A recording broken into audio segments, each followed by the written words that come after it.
ఆదికాండం 17వ అధ్యాయం. అబ్రాము నుండి అబ్రహాముగా తండ్రిని దేవుడు అబ్రహామును ఏ విధంగా మార్చారు, అలాగే దేవుని యొక్క నిబంధన, సున్నతి గురించి, అలాగే ఇస్సాకుకు సంబంధించిన వాగ్దానం ఏ విధంగా నెరవేరుతుంది అనే అంశాలను ఈ యొక్క 17వ అధ్యాయంలో మనం ధ్యానించబోతూ ఉన్నాం. Praise the lord. మన రక్షకుడు పునరుద్ధానుడైన యేసుక్రీస్తు పరిశుద్ధ నామములో టెస్టిఫై ఫర్ క్రైస్ట్ అనే యూట్యూబ్ ఛానల్ ద్వారా మీ ముందుకు రావడానికి తండ్రిని దేవుడు చూపిన కృపను బట్టి నేను ఆయనను ఎంతగానో స్తుతిస్తూ ఉన్నాను. మనం ఆదికాండం సిరీస్లో 17వ అధ్యాయాన్ని ఈరోజు ఈ యొక్క వీడియోలో మనం డిస్కస్ చేయబోతూ ఉన్నాం. కనుక ఈ యొక్క ఆదికాండం 17వ అధ్యాయాన్ని వచనం అధ్యయనం చేయబోతూ ఉన్నాం. ఇప్పటి వరకు అబ్రహాము జీవితంలో మనం చూసిన విషయాలు ఏమిటంటే, ఆదికాండము 12వ అధ్యాయంలో దేవుడు అబ్రాహామును పిలిచాడు. ఆదికాండం 13వ అధ్యాయంలో అబ్రాహాము మరియు లోతు విడిపోయినట్లు మనం చూడొచ్చు. ఆదికాండం 14వ అధ్యాయంలో అబ్రాహాము లోతును రక్షించాడు, అలాగే మెల్కీసెదెకు అతన్ని ఆస్వాదించాడు. అలాగే ఆదికాండం 15వ అధ్యాయంలో మనం చూసినట్లయితే దేవుడు అబ్రాహాముతో నిబంధన చేసిన విధానాన్ని మనం చూడొచ్చు. ఆదికాండం 16వ అధ్యాయం సారాయి మరియు అబ్రాము మానవ ప్రయత్నంతో హాగరు ద్వారా ఇస్మాయిలును పొందారు. ఇప్పుడు ఆదికాండం 17వ అధ్యాయాన్ని మనం ధ్యానించబోతూ ఉన్నాం. దేవుడు మళ్ళీ అబ్రాముతో మాట్లాడుతున్నాడు, కానీ ఈసారి ఒక గొప్ప మార్పు జరుగుతుంది. అబ్రహాముగా ఏ విధంగా మారారు, అలాగే సారాయి సారా, మరియు దేవుడు మొదటిసారి స్పష్టంగా చెబుతున్నాడు ఏంటంటే ఇస్సాకు పుడతాడు అనే విషయాలను ఈ యొక్క అధ్యాయంలో మనం ధ్యానించబోతూ ఉన్నాం. మొదటి వచనం వారిగా మనం ధ్యానించినట్లయితే కనుక మొదటి వచనంలో ఈ విధంగా వ్రాయబడి ఉంది. అబ్రాహాము 99 ఏండ్ల వాడైనప్పుడు యెహోవా అతనికి ప్రత్యక్షమై, నేను సర్వశక్తి గల దేవుడను, నా సన్నిధిలో నడుచుచు నిందారహితుడవై యుండుము. ఇది గమనించిన ప్రియమైన వాళ్ళారా, ఇక్కడ అబ్రాహాము 99 సంవత్సరాల వయసులో ఉన్నాడు. అలాగే ఇక్కడ వచనం చెబుతుంది, అబ్రాహాము 99 సంవత్సరాల వయసులో ఉన్నప్పుడు యెహోవా అతనికి ప్రత్యక్షమయ్యాడు. దేవుడు ఇలా అన్నాడంట, అదేంటంటే, నేను సర్వశక్తివంతుడైన దేవుడను, నా సమక్షమందు నడుచుచు నిందారహితుడివై ఉండుము. ఇది చాలా ముఖ్యమైన మాట. నేను సర్వశక్తిమంతుడనై ఉన్న దేవుడను. ఇక్కడ హెబ్రీ భాషలో మనకి ఒక సర్వశక్తివంతుడు అనగా అర్థం ఏంటంటే ఎల్ సదాయ్, అంటే సర్వశక్తివంతుడైన దేవుడు అని అర్థం. అబ్రాహాము 99 సంవత్సరాల వయసు ఉన్నప్పుడు మానవంగా చూస్తే గనక ఇక పిల్లలు పుట్టడం సాధ్యమేనా అనే మానవ రూపంలో మనం చూసుకుంటే కనుక ఇక్కడ ఈ యొక్క 99 సంవత్సరంలో పిల్లలు పుట్టడం సాధ్యమేనా అని మనకి ప్రశ్న కలుగుతుంది. కానీ దేవుడు చెప్తున్నది ఏంటంటే, నీ పరిమితులను చూడకు, నన్ను చూడు అనే విషయాన్ని ఇక్కడ మనకి తండ్రిని దేవుడు ఒక వచనం ద్వారా మనతో మాట్లాడుతున్నారు. నా సమక్షంలో నడుచు, దేవుడు నా గురించి తెలుసుకో అని మాత్రమే చెప్పలేదు, నా సమక్షంలో నడమని, ఇక్కడ నడుచుచు నిందారహితుడివై ఉండమని ఇక్కడ వాక్యం సెలవిస్తుంది. అంటే నీ నిర్ణయాల్లో నన్ను గుర్తించు, నీ కుటుంబంలో నన్ను గుర్తించు, నీ మాటల్లో నన్ను గుర్తించు, నీ పనుల్లో నన్ను గౌరవించు, నీ వ్యక్తిగత జీవితంలో కూడా నన్ను గౌరవించి నా యొక్క మార్గానుసారంగా నువ్వు నడిచినట్లయితే గనక దేవుని యొక్క ఒక వాగ్దానం నీ యొక్క జీవితంలో నెరవేరుతుంది అనే విషయాన్ని ఇక్కడ తండ్రి అనే దేవుడు ఒక మొదటి వచనంలో మనకి అబ్రాహాముతో తెలియజేస్తున్నట్లు మనం చూడొచ్చు.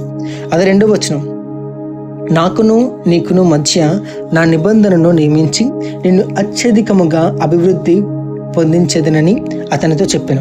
ఇక్కడ గమనించిన ప్రియమైన వాళ్ళరా, దేవుడు నేను నీతో నా నిబంధన స్థిరపరిచేదను అని చెప్తున్నారు. ఇక్కడ మనం ఒక ముఖ్యమైన విషయం గుర్తుంచుకోవాలి. అదేంటంటే, దేవుని నిబంధన మనుషుల తాత్కాలిక భావోద్వేగం కాదు, అది దేవుని నమ్మకమైన వాగ్దానం అనే విషయాన్ని మనం గ్రహించాలి. 3వ వచనం, అబ్రాహాము సాగిలపడి ఉండగా దేవుడు అతనితో మాట్లాడి, ఇదిగో నేను నియమించిన నా నిబంధన నీతో చేసి ఉన్నాను. ఇక్కడ 3వ వచనంలో అబ్రాహాం ముఖం వంచి దేవుని సన్నిధిలో నమస్కరించాడు. ఇది వినయం, అలాగే ఆరాధన, అలాగే విధేయతకు ప్రతీకగా మనకు కనిపిస్తూ ఉంది. 4వ వచనం, నీవు అనేక జనములకు తండ్రి అవుదువు. దేవుడు చెప్తున్న మాట, మరియు నీవు అనేక జనములకు తండ్రి వగుదువు అని ఇక్కడ మనకు వాక్యం సెలవిస్తుంది. ఇక్కడ ఒక గొప్ప మార్పు ప్రారంభమవుతుంది. అదేంటంటే 5వ వచనం మనం చూసినట్లయితే కనుక, మరియు ఇక మీదట నీ పేరు అబ్రాము అనబడదు, నిన్ను అనేక జనములకు తండ్రినిగా నియమించితిని కనుక నీ పేరు అబ్రహాము అనబడును. ఇక్కడ అబ్రహాముగా మారినట్లు మనం చూడొచ్చు.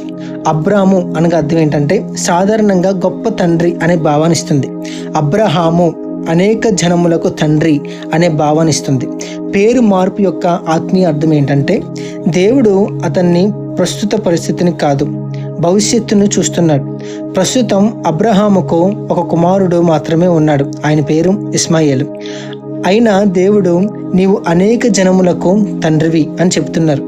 ఇక్కడ దేవుని దృష్టి మరియు మానవ దృష్టి మనం చూసినట్లయితే కనుక, మనము నా దగ్గర ఏమీ లేదు అంటాం, కానీ దేవుడు నేను నీలో ఏమి చేయబోతున్నానో చూడు అని అంటారు. అదే 6వ వచనం మనం చూసినట్లయితే కనుక, నీకు అత్యధికముగా సంతాన వృద్ధి కలిగజేసి నీలో నుండి జనములు వచ్చినట్లు నియమించుదును, రాజులను నీలో నుండి వచ్చెదరు.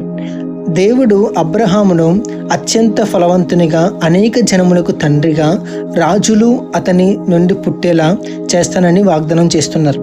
అది 7వ వచనం మనం చూసినట్లయితే కనుక, నేను నీకును నీ తరువాత నీ సంతానమునకును దేవుడినై ఉండినట్లు నాకును నీకును నీ తరువాత వారి తరముల్లో నీ సంతతికి మధ్య నా నిబంధన నిత్య నిబంధనగా స్థిరపరిచేదను. ఇక్కడ నిత్య నిబంధన మనకు కనిపిస్తుంది. దేవుడు అబ్రహాముతో, నీతోనూ నీ తరువాత నీ సంతానంతోనూ నా నిబంధనను స్థిరపరిచేదను అని చెప్తున్నారు. ఇది కేవలం అబ్రహాము వ్యక్తిగత జీవితానికి సంబంధించిన వాగ్దానం కాదు, కానీ అతని సంతానములో కూడా సంబంధం ఉన్న నిబంధనగా మనకి ఇక్కడ ఈ యొక్క వాక్యం ద్వారా మనకు కనిపిస్తూ ఉంది. 8వ వచనం, నీకును నీ తరువాత నీ సంతతికి నీవు పరదేశివై ఉన్న దేశమును అనగా కానాను దేశమంతటిని నిత్య స్వాస్థ్యముగా ఇచ్చి వారికి దేవుడినై ఇందునని అతనితో చెప్పాను. ఈ 8వ వచనంలో దేశం యొక్క వాగ్దానం మనకు కనిపిస్తుంది. ఇక్కడ తండ్రి అయిన దేవుడు నీవు ఇప్పుడు పరదేశివిగా ఉన్న కనాను దేశం అంతటికి నీకు నీ తరువాత నీ సంతతికి నీ సంతానానికి నిత్య స్వాస్థ్యంగా ఇస్తాను అని వాగ్దానం చేస్తున్నారు. మరియు నేను వారికి దేవుడినై ఉంటాను అని అన్నట్లు మనం ఇక్కడ ఈ యొక్క వాక్య భాగంలో మనం చూడొచ్చు. నిబంధన యొక్క హృదయం మనం చూడొచ్చు. ఇక్కడ కేవలం నేను నీకు భూమి ఇస్తాను అనే విషయం మాత్రమే లేదు. అత్యంత గొప్ప వాగ్దానం, నేను మీ దేవుడినై ఉంటాను. దేవుని వాగ్దానాల్లో గొప్పది ఏంటంటే దేవుడే మనకు లభించడం. అదే నిజమైన వాగ్దానాల్లో గొప్ప వాగ్దానం మనకు కనిపిస్తూ ఉంది. అది 9వ వచనం మనం చూసినట్లయితే కనుక, మరియు దేవుడు నీవు మాత్రమే గాక నీ తరువాత వారి తరములలో నీ సంతతియు నా నిబంధనను గైకొనవలెను. నాకును నీకును నీ తరువాత నీ సంతతికి మధ్య మీరు గైకొనవలసిన నా నిబంధన ఏదనగా మీలో ప్రతి మగవాడును సున్నతి పొందవలెను. గమనించిన ప్రియమైన వాళ్ళ ఇక్కడ మనం ఈ యొక్క 17వ అధ్యాయం 9 నుండి 10 వచనాలు మనం చూసినట్టయితే కనుక ఇక్కడ మనకి సున్నతి నిబంధన కనిపిస్తూ ఉంది. దేవుడు అబ్రహాముకు నా నిబంధనను గైకొనవలెను అని చెప్పాడు. అలాగే నిబంధనకు గుర్తుగా మనకి సున్నతి నిర్ణయించబడింది. అబ్రహాము ఇంటిలోని ప్రతి పురుషుడు సున్నతి పొందాలి. సున్నతి అంటే ఏమిటి? సున్నతి అనేది పురుష శిశువు పురుషుని శరీరంలోని ముందు చర్మాన్ని తొలగించే ఆచారాన్ని సున్నతి అని అంటారు. ఇక్కడ ఇది కేవలం శారీరక చర్య కాదు, ఇది దేవునితో నిబంధనకు గుర్తుగా మనకు కనిపిస్తోంది. ఇక్కడ ముఖ్యమైన విషయం మనం చూసినట్లయితే కనుక, సున్నతి రక్షణను కొనుక్కునే పని కాదు, కానీ అది దేవునితో నిబంధనకు అలాగే బాహ్య గుర్తుగా మనకు కనిపిస్తుంది. తరువాత పాత నిబంధనలో మరియు కొత్త నిబంధనలో హృదయ సున్నతి అనే ఆత్మీయ భావన కూడా అభివృద్ధి చెందుతుంది. అంటే హృదయం దేవునికి పూర్తిగా అంకితం కావడం, దాన్ని ఆత్మీయ రూపంలో మన సున్నతి అని మనం అనుకోవచ్చు. అలాగే ఈ యొక్క 17వ అధ్యాయంలో 11 నుంచి మనం చదివినట్లయితే, మీరు మీ గోప్యంగా చర్మమున సున్నతి పొందవలెను, అది నీకు మధ్యనున్న నిబంధనకు సూచనగా ఉండును. 8 దినముల వయసు గలవాడు అనగా నీ ఎంట పుట్టినవాడైనను నీ సంతానము కాని అన్యుని యొద్ద వెండితో కొనబడిన వాడైనను మీ తరములలో ప్రతి మగవాడు మీలో సున్నతి పొందవలెను. ప్రతి మగ శిశువు 8వ రోజున సున్నతి చేయబడాలి. ఇది అబ్రహాము ఇంట్లో పుట్టిన వారికే కాకుండా అతని ఇంట్లో కొనబడిన వారికి కూడా వర్తిస్తుంది అనే వాక్యం ఇక్కడ యొక్క 11, 12 వచనాలు మనం చూడొచ్చు. 13వ వచనం, నీ ఇంట పుట్టిన వాడును నీ వెండితో కొనబడిన వాడును తప్పక సున్నతి పొందవలెను. అప్పుడు నా నిబంధన మీ శరీరమందు నిత్య నిబంధనగా ఉండును. సున్నతి పొందని మగవాడు అనగా ఎవని గోప్యంగా చర్మమున సున్నతి చేయబడదో అట్టివాడు తన జనుల్లో నుండి కొట్టివేయబడును. వాడు నా నిబంధనను మీరి ఉన్నాడని అబ్రహాముతో చెప్పెను. ఇక్కడ 13, 14 వచనంలో దేవుడు సున్నతిని నిబంధనకు శాశ్వత గుర్తుగా ఇక్కడ నియమించినట్లు మనం చూడొచ్చు. సున్నతి చేయని వ్యక్తి నిబంధనను ఉల్లంఘించిన వాడిగా పరిగణించబడతాడు. అదే 15వ వచనం మనం చూసినట్లయితే, మరియు దేవుడు నీ భార్య అయిన సారాయి పేరు సారాయి అనవద్దు, ఏలయనగా ఆమె పేరు సారాయి సారా కింద మారినట్లు మనం చూడొచ్చు. ఇప్పుడు దేవుడు అబ్రహాము భార్యను ఉద్దేశించి నీ భార్య సారాయి పేరు సారా అని ఇక్కడ చెప్తున్నారు. ఇది కూడా ఒక పేరు, ఒక మార్పు మనకు కనిపిస్తుంది. సారా అనగా అర్థం ఏంటంటే దేవుడు ఆమెకు సంబంధించిన భవిష్యత్తును కూడా మార్చుతున్నాడు.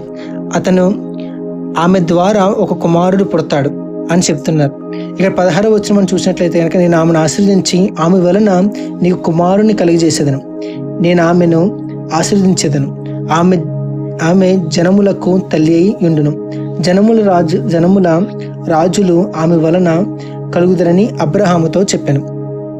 గమనించిన ప్రియమైన వాళ్ళరే 16వ వచనం మనం చూసినట్లయితే కనుక దేవుడు సారాను ఆశీర్వదిస్తానని చెప్పారు, మరియు ఆమె నుండి నీకు కుమారుడు కలుగును అని వాగ్దానం చేశారు. ఇంకా ఆమె అనేక జనములకు తల్లి అవుతుందని కూడా చెప్పినట్లు మన యొక్క వాక్యంలో మనం చూడొచ్చు. 17వ వచనం, అప్పుడు అబ్రహాము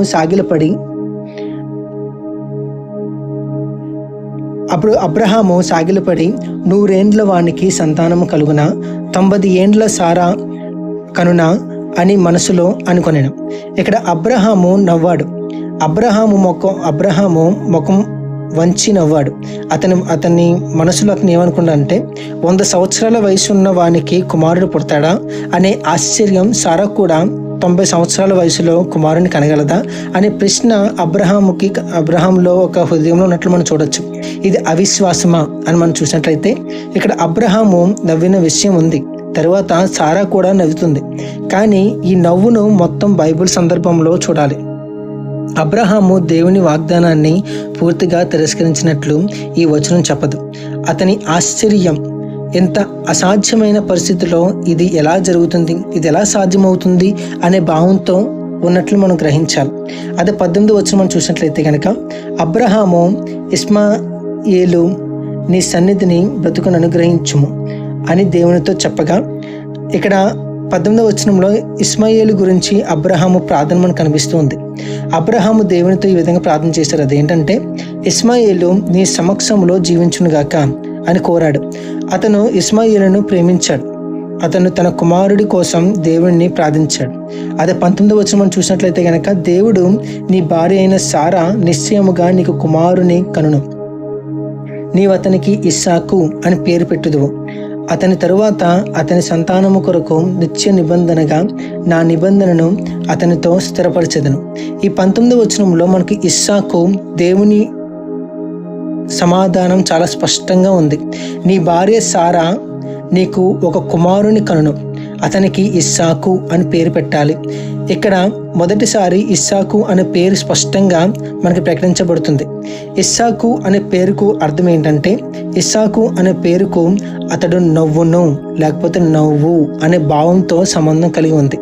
ఎందుకు ఇక్కడ యొక్క ఇస్సాకు అనే పేరు వచ్చింది? అబ్రహాము మరియు సారా అసాధ్యమైన పరిస్థితిలో నవ్వారు, కానీ తర్వాత ఆ నవ్వు ఆనందంగా మారుతుంది. అది 19వ వచనం, దేవుడు నీ భార్య అయిన సారా నిశ్చయంగా నీకు కుమారుని కనును, నీవు అతనికి ఇస్సాకు అని పేరు పెట్టుదువు, అతని తరువాత అతని సంతానము కొరకు నిత్య నిబంధనగా నా నిబంధనను అతనితో స్థిరపరచెదను. ఇష్మాయేలును గూర్చి నీవు చేసిన మనవి నేను వింటిని. ఇదిగో, నేను అతనిని ఆశీర్వదించి అతనికి సంతానాభివృద్ధి కలుగజేసి అత్యధికముగా అతన్ని విస్తరింపజేసేదను. అతడు 12 మంది రాజులను కనును. అతనిని గొప్ప జనముగా చేసేదను. ఇక్కడ గమనించిన ప్రియమైన వాళ్ళారు, 19వ వచనంలో దేవుడు చెప్పిన మాట ఏంటంటే, అతనితో నా నిబంధన స్థిరపరిచేదను. అంటే ఇస్సాకు కేవలం అబ్రహాము కుమారుడు మాత్రమే కాదు, దేవుని నిబంధన సంతానంగా మనకు కనిపిస్తుంది.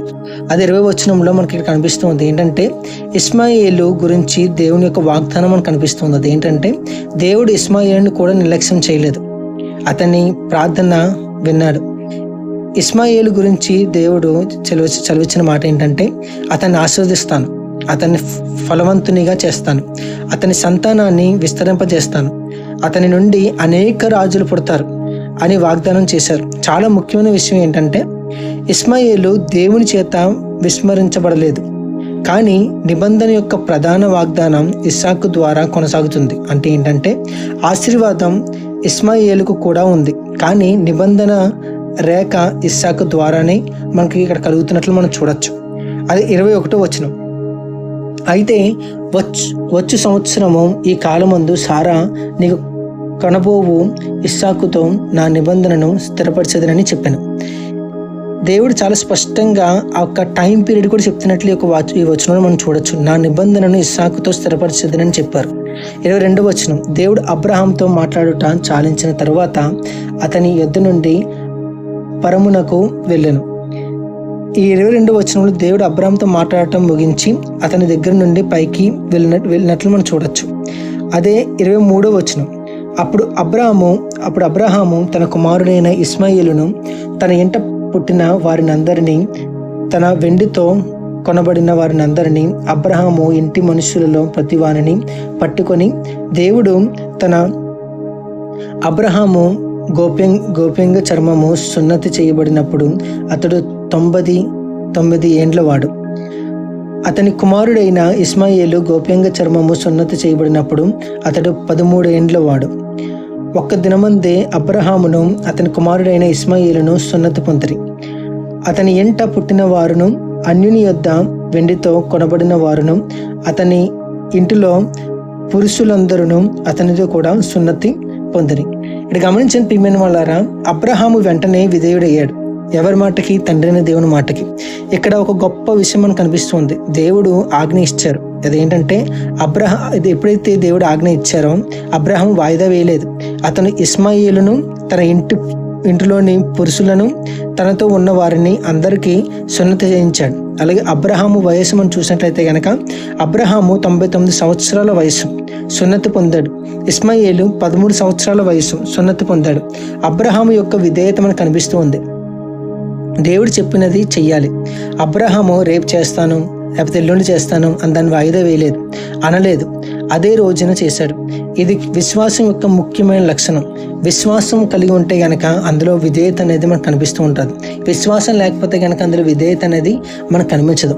ఈ యొక్క ఆదికాండం 17వ అధ్యాయం యొక్క ప్రధానమైన సందేశం ఏంటంటే కనుక, ఈ అధ్యాయం మొత్తాన్ని ఒక వాక్యములో చెప్పాలంటే కనుక, సర్వశక్తివంతుడైన దేవుని సమక్షంలో నడుచు ఆయన నిబంధనను ఎప్పుడైతే మనం నమ్ముతామో, ఆయన వాగ్దానానికి ఎప్పుడైతే మనం విధేయులుగా ఉండాలని ఈ యొక్క అధ్యాయం అనేది మనకి తెలియజేస్తూ ఉంది. అదే ఇక్కడ మనం చూసినట్టయితే కనుక మన జీవితంలో కూడా కొన్ని పరిస్థితుల్లో ఈరోజు మనలో కొందరు ఇలా అనుకుంటూ ఉండొచ్చు, నా వయసు అయిపోయింది, నా పరిస్థితి మారదు, ఇక నాకు అవకాశం లేదు, దేవుని వాగ్దానం నెరవేరదు. కానీ ఆదికాండం 17వ అధ్యాయం చెప్తున్న మాట ఏంటి తెలుసా? 99 సంవత్సరాల వయస్సులో కూడా దేవుడు అబ్రహాంతో మాట్లాడాడు. అందుకే నీ వయస్సు దేవునికి అడ్డం కాదు, నీ గతం దేవునికి అడ్డం కాదు, నీ పరిస్థితి దేవునికి అడ్డం కాదు. ఎందుకంటే మన తండ్రిని దేవుడు సర్వశక్తిమంతుడు.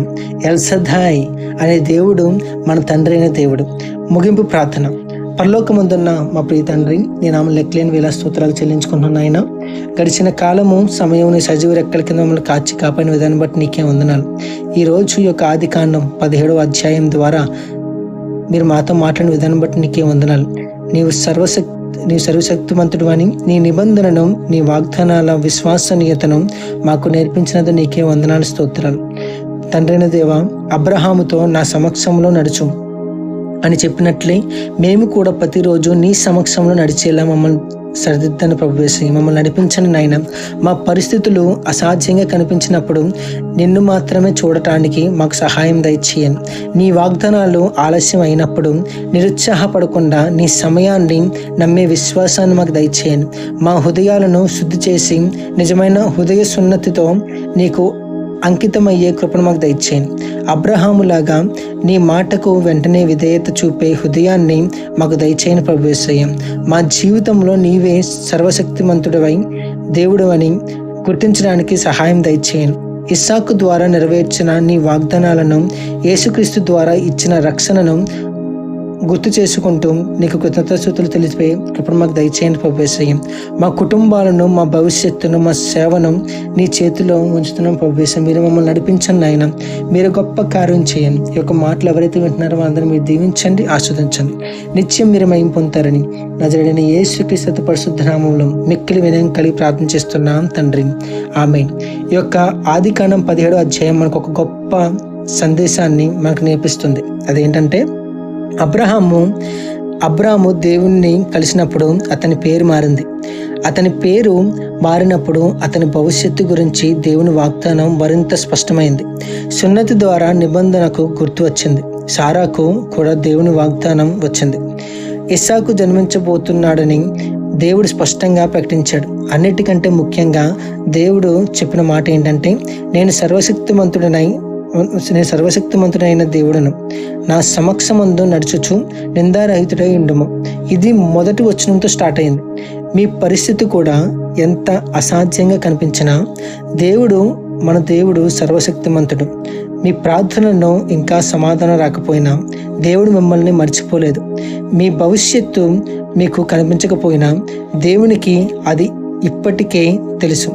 అందుకే ఈరోజు మనం కూడా ఈ యొక్క వాక్యం ద్వారా మనం తెలుసుకోవాల్సిన మాట ఏంటంటే, ప్రభువా మనం ప్రార్థన చేయాలి. ఏమనంటే కనుక, ప్రభువా నేను నీ సమక్షంలో నడుస్తాను అని ఎప్పుడైతే మనం తీర్మానం తీసుకుంటామో, తండ్రి అయిన దేవుని యొక్క కార్యాలు అబ్రహాము జీవితంలో ఏ విధంగా నెరవేరాయో అట్టి విధంగా మన జీవితంలో కూడా నెరవేరుతాయి. అందుకే ఈ యొక్క అధ్యాయం ద్వారా చాలా విషయాలు ఈరోజు తండ్రి అయిన దేవుడు మనతో మాట్లాడాడు. అట్టి విధంగా మనం అబ్రహాము వలె మనం నడిచే వారంగా తండ్రి అయిన దేవుడు మన అందరికీ కృప చూపును గాక. దేవుడు మిమ్మల్ని దీవించి